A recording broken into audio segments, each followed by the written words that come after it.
Our planet holds many places that exude mystery and capture our fascination.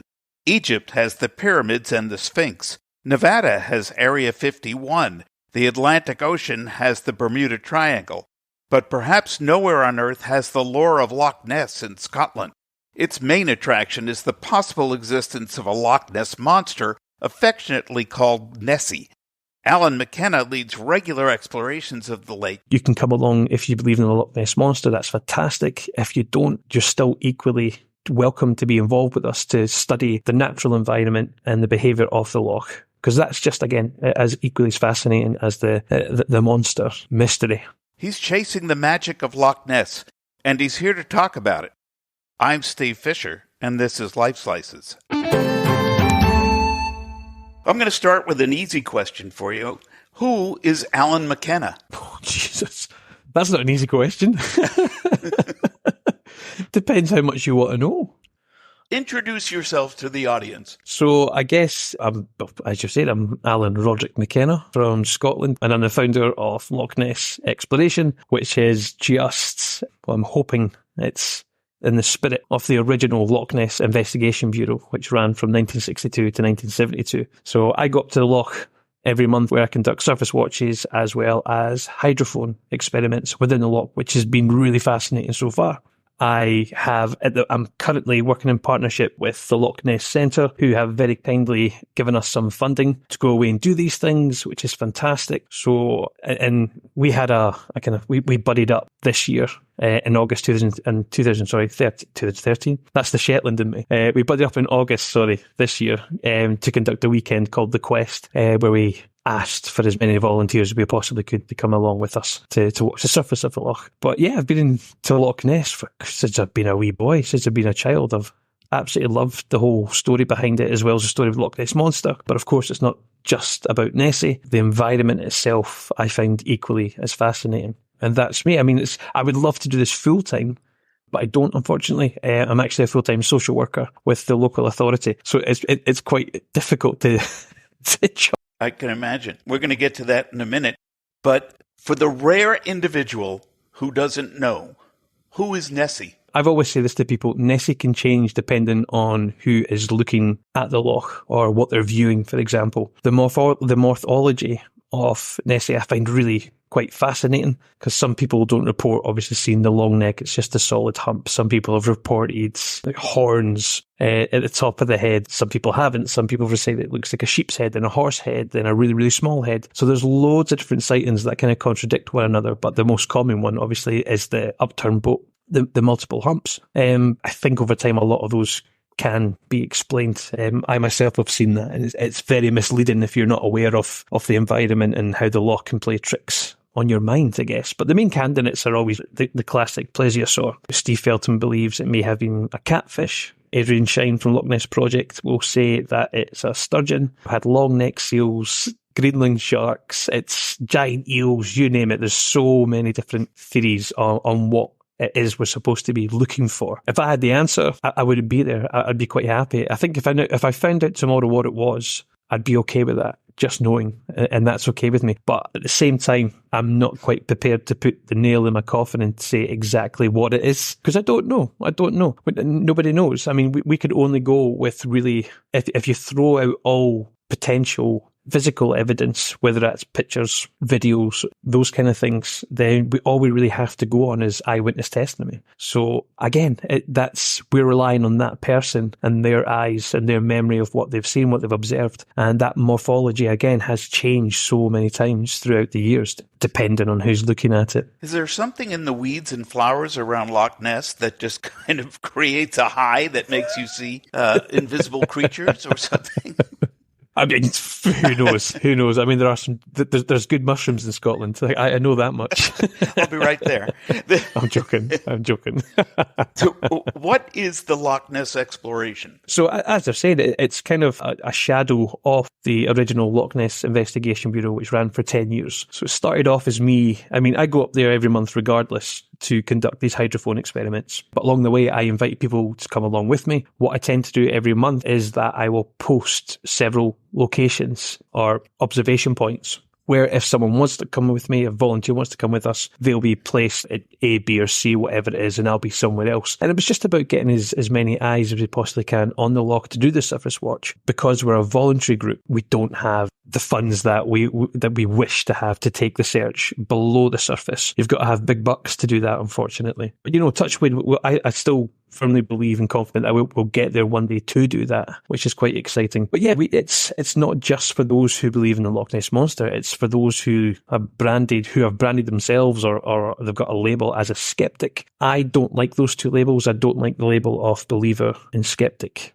because everyone's decided that there's just two camps and you have to belong to one of them. And for years that was annoying me. There was a clear divide in the Loch Ness community. And what I think we've achieved anyway, people like Adrian Shine from the Loch Ness Project and Dick Rayner, who was an original member of the Loch Ness Investigation Bureau, who runs the Loch Ness Investigation website. These guys have got an arsenal of experience when it comes to Loch Ness. They've been there, they've done the hard work, they've studied that water day and night. And over the years, they've changed their opinions on, is there something in Loch Ness worth searching for? So that then makes them skeptics. And it's a shame, because if anyone did deserve to be a skeptic, it's those two gentlemen, because they've put the amount of time and effort into it. That's their opinions. It doesn't make them wrong. It doesn't make them right. It's just their opinions. But what I'm hoping anyway that I've achieved, I hate talking about myself. I've been able to sit down with Adrian, and I've been able to work with Dick Rayner as well, and using their knowledge. And that's about passing that on to the next generation. Again, I still consider myself as an amateur, even though bloody the tabloids or whoever you're talking to is expert, Alan McKenna. It's nonsense. It's just nonsense. I'm still learning. I'm still learning. And I'm quite happy to announce that and to admit that. There's still things we're trying to figure out about that incredible body of water in Scotland. Yeah, I think that's what LNE was about. It was about people coming together for a common goal. You can come along if you believe in the Loch Ness Monster. That's fantastic. If you don't, you're still equally welcome to be involved with us to study the natural environment and the behaviour of the loch, because that's just, again, as equally as fascinating as the monster mystery. Describe the loch, because I think a lot of people have this image of an inland lake that can be very small, but Loch Ness is anything but small. Yeah, right? It's bloody big. It's 23 miles long. I think at its widest it's about a mile wide, and it's just shy, I would say, just about 800 feet deep. It's about 760 feet deep, I think it is. It's not the deepest in Scotland. That record lies with Loch Morra, but it's incredibly deep. It's incredibly dark. Visibility is so poor, and I'm sure you probably know this, and maybe some of your viewers as well, but it's translucent in the loch. It looks like someone's just dropped all these massive tea bags everywhere. It's just brown peat you cannot see. It's terrifying, actually. It's scary how dark it is. That's washed in. All that peat is washed in from the rivers around Loch Ness. I think there's like maybe 6 or 7 main rivers that flow into the loch itself, and possibly, I think it's between 40 to maybe 60 smaller wee burns and streams that roll into it. So that's a lot of peat coming in from the hills, and that dyes the water this tea colour. You could be swimming next to, if you have no lights, for example, and you could be swimming right next to a 300-foot submarine, and you wouldn't see it. That's, 5 foot in front of you. You wouldn't see it. That's how dark it is. So that peat prevents any sunlight breaking through, which unfortunately kind of adds, well, I say unfortunately, it is unfortunately because it makes our job so much harder for relying on visibility below the surface. And it can play tricks on the eyes. Oh yeah, definitely. Absolutely. Yeah. I mean, it's quite terrifying. I do a lot of drone shots which demonstrate the dramatic shelf drop in the loch. You can maybe walk out 10, 20 feet, if that, max, and then it's just it's straight down. So it's kind of a shape of the bathtub. And for many, many years, people believed that there were all these hidden trenches along the bottom of the loch. That's unfortunately just not true. Mooning came to Loch Ness and done this incredible sonar sweep of the entire loch, and they found out that it was just completely flat on the bottom. There was something called Keith's Abyss, which was discovered by one of the tour boats, which added, I think, an extra maybe 100 feet onto the depth in Loch Ness. And Loch Ness Project, I think it's Consberg, teamed up together to go and investigate that. And it turned out it was just an extra echo from the sonar. There was nothing there. It's just a flat bowl, which is, again, that doesn't bore me. I still find that quite exciting. You've had hundreds, thousands of years of sediment build up, on the bottom of the loch. So Yeah. who knows what you might find if you dig a wee bit deeper into the bottom of the loch. And also, you don't know if there is such a creature as Nessie, as the Loch Ness Monster. It could be a burrowing creature that burrows into the sand or dirt or whatever at the bottom of the lake. I've heard that theory before, actually. I think it's quite interesting. And again, that's been brought up so many times. And there's been a couple of mid-water targets through sonar, which are really interesting. I have kind of my own theory that there's loads of shelves along the sides of the loch. And if there is something in Loch Ness, I tend to think that if it would be hiding on those shelves, that's my opinion, if there is something there. And it's more so a bottom dweller. And I think if it does come to the surface, whatever it is, I don't know if that's purely by accident. There's so many different questions, and I kind of like not knowing at this moment in time what we're dealing with. I mean, it could be absolutely nothing. I'm all right with that. I'm up there. I'm still having a great time. And every moment I'm up there, rain or shine, I'm having a great time. And nothing's wasted. You're in the middle of the Highlands. You're on the shores of this amazing place. So it's not boring. It's really not boring. But there is plenty of places to hide, within Loch Ness. And if there is something in Loch Ness, it doesn't play by the rules. So it's one of these things where just keep on trying and then try again and try again. I always say that creatures like that, if they do exist, are smart enough to know not to deal with man. Keep humans far away as you can. Yeah. The rarer the animal, the harder it is to find. Mountain gorillas, for example, they didn't think they existed, and they do if you go deep enough into the jungle. But on the flip side of that argument, you could say that how many times has Loch Ness been surveyed? How many times have all these scientific teams been there? And that is a very enclosed space, and they still haven't found anything. However, 23 miles, it's not short. That's a hell of a lot of land and water to explore. And it's so deep. I think, I don't know the exact number, but I think you can fit the world's population into Loch Ness like 5 times over or something like that because of how the cubic depth of it. It's incredible. It's a very scary place. Of course, you'd have to drown that population first. That's just food for Nessie, isn't it? I don't think that would go over well. No. To what degree does the government get involved in any of these explorations and stuff? Because I imagine that between the legend of Loch Ness and the mysteries of Loch Ness, that it is a great tourist attraction for Scotland. Yeah, absolutely. And I get asked that question a lot about, are you just doing it for tourism? And my honest short answer is no. I'll be honest. I don't kind of give a shit about tourism. I don't. It's a podcast, not broadcast. Okay, that's fine then. Sorry. So yeah, I don't give a shit about tourism. I'm there for myself and for others who are interested in the loch itself and the mystery of it. And there's no doubt, of course, that whole mystery and the whole Loch Ness story does bring it in. We all know that. And it is interesting. At the end of every newspaper article or any news piece on Nessie, they always finish with the tourist industry. It brings in this much and this much and this much. So again, it's one of these things where people are being fed that at the same time. And that's not a bad thing. I've met locals who love the mystery, who welcome the tourism, but I've also met other locals who hate it and just want to be left alone. Like me when I used to live in Edinburgh Festival, the Fringe is worldwide famous. Like everyone just descends to Scotland for this. And I've never met anyone from Edinburgh who's like, oh yes, the festival's here. Is like, when is it going to finish? Go home. Well, it's one of these things. But yeah, it rakes in a lot of money. The government, and I would love to have funding from the government. That would be amazing. I don't think they will do that. They'll probably just see it as a waste of money, but it's how you sell that to them. But funnily enough, there was a talk, I think, in Parliament, if something was discovered within Loch Ness, that it would be protected. So I don't know if it's still in place, and it was kind of made half for fun but half serious, that if anything is discovered in Loch Ness, it cannot be harmed or removed. So in a way, the government protects the Loch Ness Monster, or the mystery of the Loch Ness Monster itself. Having some government funding would be the dream. That would be fantastic. Is there a law in Scotland that you have to love Nessie? Yeah. I certainly don't know. Believe it or not, there's a lot of Scottish people who think it's a load of crap, who just think it's just tourism. That's what they believe. And again, that's okay. They're entitled to that. I always throw it back, this question, and say that I'm not just there for the Loch Ness Monster. It's the whole package, just the whole 9 yards that I'm interested in. And I think the more people done that, they would realise actually how special this place actually is. You'd be surprised as well about how many people when I first started out, and I call them cold callers because I've never asked for their opinion. I don't know who these people are, but they've emailed me just saying, you're wasting your time, it's loads of bullshit and blah, blah, blah. No matter how many times I turn around and say to them, look, I'm not here just for the Loch Ness Monster. They're not interested. They just want to talk about the Loch Ness Monster and not the environment. And I found that really frustrating to begin with. Now it's fine. I'm absolutely fine with it. But people just... I was told that you need this mystery. You need this story to feel some sort of sense of importance. And that's not true. I would actually put that on the other individual.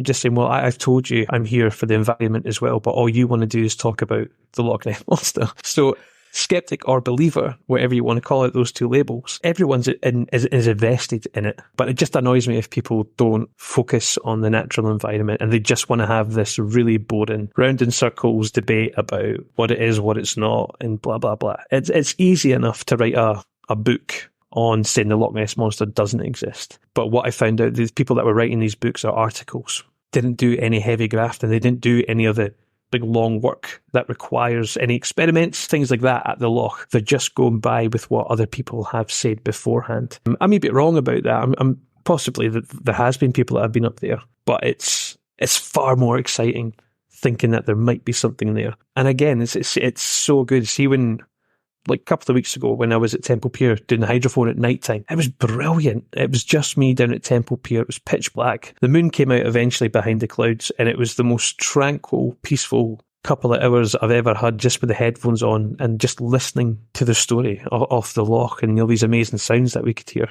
And I want people to be more involved with that. Maybe I'm just being overly enthusiastic, but there's just something really strange and beautiful and haunting about listening to the depths of Loch Ness. There are magical and mystical places around the world that you stop looking for reasons, just go and enjoy. Yes, absolutely. Absolutely. Take it in. That's it. When you talk about there's so much to Loch Ness, what is the generic wildlife like in the lake and around it?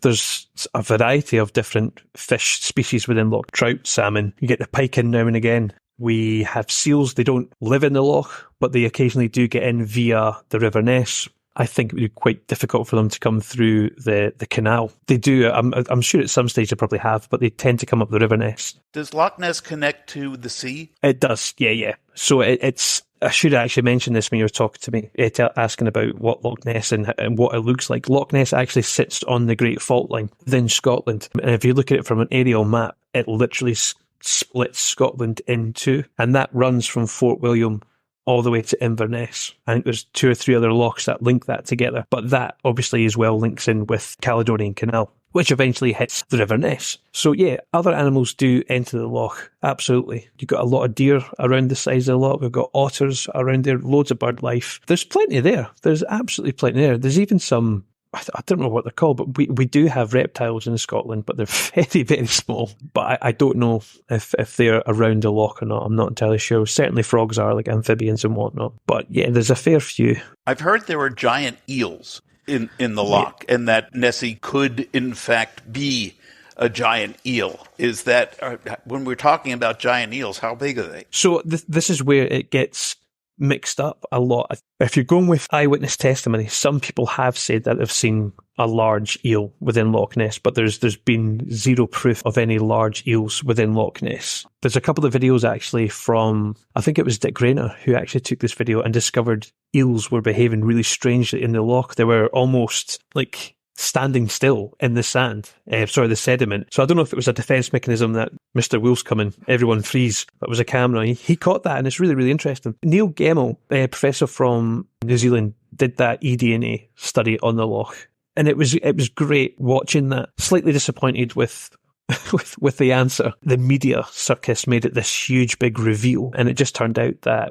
every location that they were doing the samples for, they just found a hell of a lot of eel DNA. But that's it. But it doesn't tell you the size of the eel. But again, that is one of the theories. It's a giant eel. But as far as I'm aware, there's never been a giant eel caught or recorded within Loch Ness. During the weekend, actually, the Quest weekend on August the 20th, I can't remember if it was August the 28th or August the 29th, while we were doing the demonstration of the hydrophone on the research vessel Deep Scam, which has been skippered by Ali Matheson, a young boy at the back of the boat says, "Oh, look, there's an eel." I didn't believe him. I thought, nah, there's no danger. Went to the back of the boat, and sure enough, there was a wee eel at the surface, which was bizarre because they're normally bottom feeders. They avoid the deep water. They tend to stay at the bottom of the loch or towards the shallow stream. So that was a huge thing for me. I thought, Jesus, that's mad. And not too long ago, again, there was a gentleman called Dave, forgotten his surname, that's really rude of me, that he was exploring, I think it was the Falls of Foyer,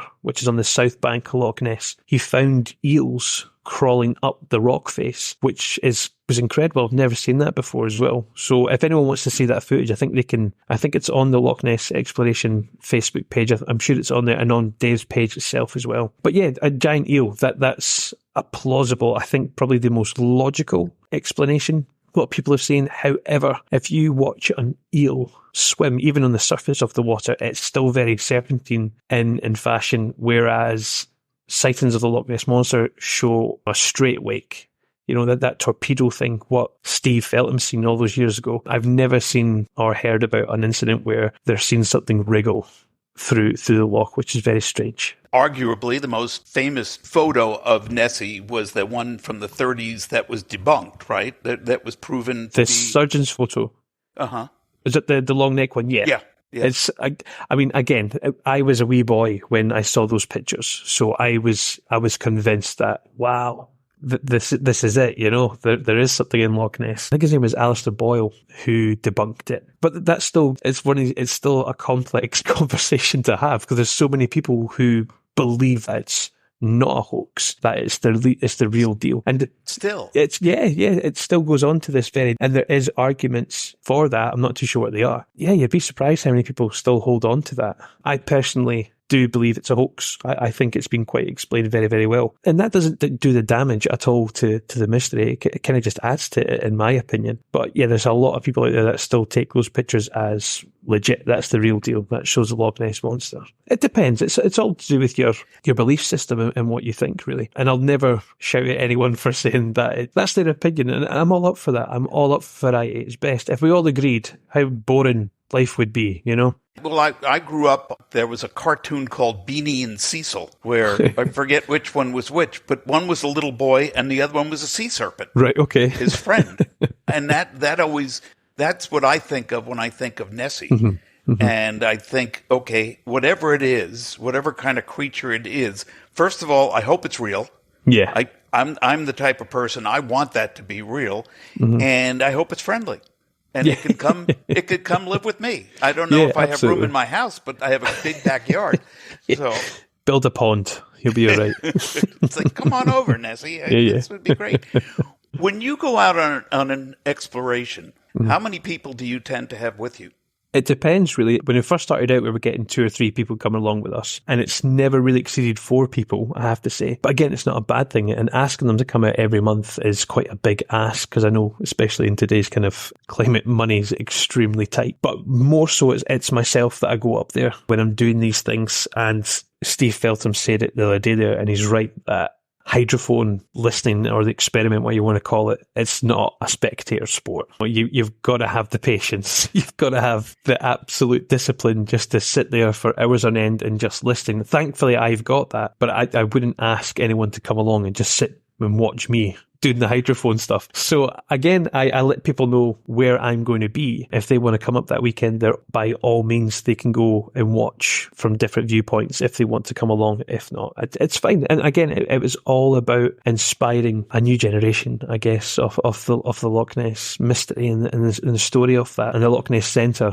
has certainly helped towards that as well, by giving it, a bit of a facelift, the centre itself. In all the time you've spent up there and all the experiments you've done, have you ever found anything, any kind of evidence that you couldn't explain? Yes and no. The first time when I thought I caught something on camera was during, it was terrible weather again. It was chucking with rain. It was really, really windy. The waves in the loch were fairly high. And I was filming a wee boat, which I thought was toiling, which I thought was struggling through the loch. It was almost through the wee sailing boats that almost go into sight, but they're designed to do that. So no one gave me that memo. I thought, oh my God, this guy's he's going in. And I was really scared. I was really shitting myself thinking I'm going to have to call the Coast Guard or something like that. But as I was filming that, I heard a very, very large splash, huge splash to my right. And as I panned round, all I caught was the spray coming from my right to my left. I've got it all on camera, and people can view that on Loch Ness Exploration if they want to go see it. And there's a GIF that I've made of it as well. I still didn't know what that was, and my reaction's very, very genuine. It's very high-pitched. Just going, what was that? What made that noise? But the more and more I kind of analysed it, and with Adrian Shine's help from the Loch Ness Project, we kind of came to the conclusion it was called I think it's a wind sprout. I think it is. But again, that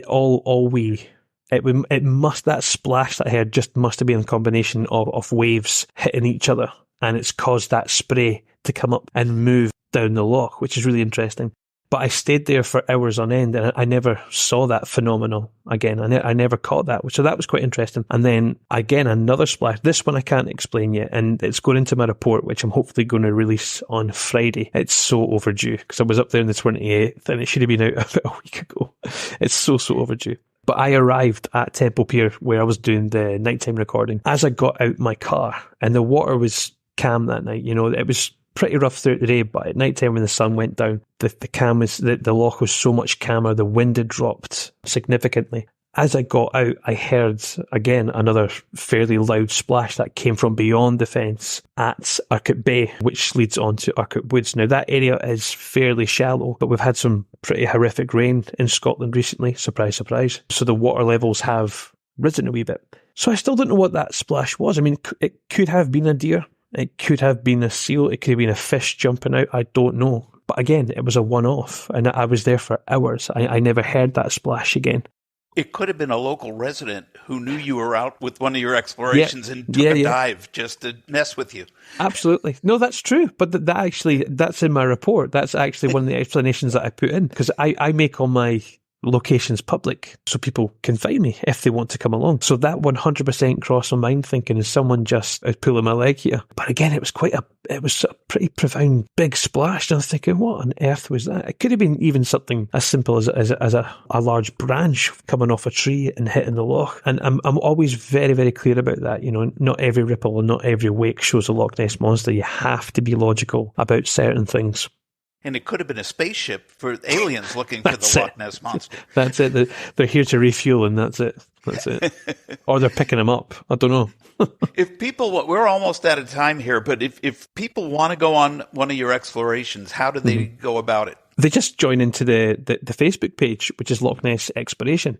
I've been working on my website for a wee while now. It's pretty much ready. I know I keep saying that it's ready to go. It really needs to be ready to go. But I put that information up every month about where I'm going to be, what I'm planning to do. You're welcome to come and join us. So we keep people updated as much as we possibly can. The last couple of times I've been up, I will admit, I've been taking part in other projects with documentary teams, which has been an absolute blast. I've been enjoying myself with that. But we do have another 2 other sets of hydrophones. So if anyone wants to come along as well, I would sit at one spot, and I would invite the other 2 to go to another spot. But the best time to do the hydrophone is at night time when there's zero boat traffic, flat cam conditions, no wind. And the recording that I got on Saturday on the 28th, it's so interesting. There's so many different sounds that I don't know what they are. But again, just because I don't know what it is doesn't mean it's the Loch Ness Monster. But I've given that audio to certain people to analyse, to go have a look, try and identify what's what. And that's the whole purpose of what I'm trying to do. I'm trying to catalogue as many sounds as I possibly can within the loch for future generations. Now, I know you said earlier that this is not your full-time job, that you have a full-time job. Like, what percentage of your time do you devote to Loch Ness? So it only really at night time when I'm doing things like this with yourself, it's podcasts or interviews or, analysing photos or analysing the sounds that I've recorded, but I go up once a month. What I tend to do just to get more for my money, I tend to stay over now at the Drum Hotel, which is part of the Loch Ness Centre. And that allows me to have 2 days a month up at Loch Ness, which is good. And again, I don't expect everyone to come up monthly with me. It's a lot to ask. But yeah, a lot of my time, I think, goes on to Loch Ness and LNE. But Monday to Friday, 9 till 5, I'm a full-time social worker, and that's very demanding. Alan, is there any question you would like to answer that I haven't asked? I don't know. I'm all right. No, I think you've covered everything. It's all right. I want you to promise me that when you do find Nessie, that you will come back on the program to talk about it. Absolutely, yeah. Even if I don't, I'll be more than happy to jump back on with you, Steve. Not a problem at all. And bring Nessie along. I mean, it would be great to have Nessie on to talk about her experiences being the monster of Loch Ness. Yeah, you know what I'm going to do now. You know I'm going to have to get the 2 puppets. That's what's going to happen. Yeah, you can come back with the puppets too. That would be great. Then I will have to start doing a video podcast. So. Hey, that would sell. That would indeed. Thanks so much. You're welcome, man. Thank you.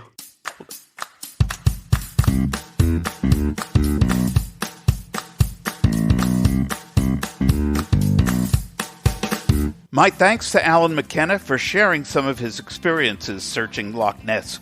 The definition of monster is an imaginary creature that is typically large, ugly, and frightening. In my imagination, Nessie may be large, yet anything but ugly and frightening, and I'm rooting for her to be proven real. In the meantime, the thought of exploring the beauty, mystery, and magic of Loch Ness is nothing less than alluring. It may just be time to book a vacation. If you liked this program, please like Life Slices on social media and subscribe wherever you find podcasts. Life Slices is produced by Beatnik Ravens Productions, all rights reserved. Music courtesy of Fesleyan Studios.